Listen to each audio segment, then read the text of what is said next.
partita di Natale, la Cremonese che giocherà contro il Modena.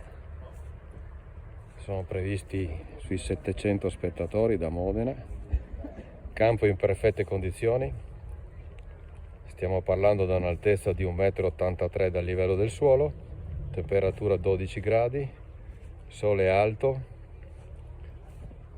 fari sono alti anche loro.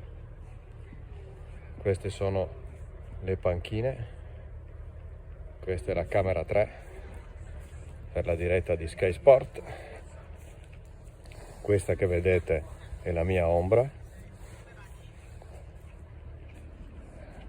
e questa è l'inquadratura flickerata. Esatto, sì, me ne sono accorta adesso che tentavo.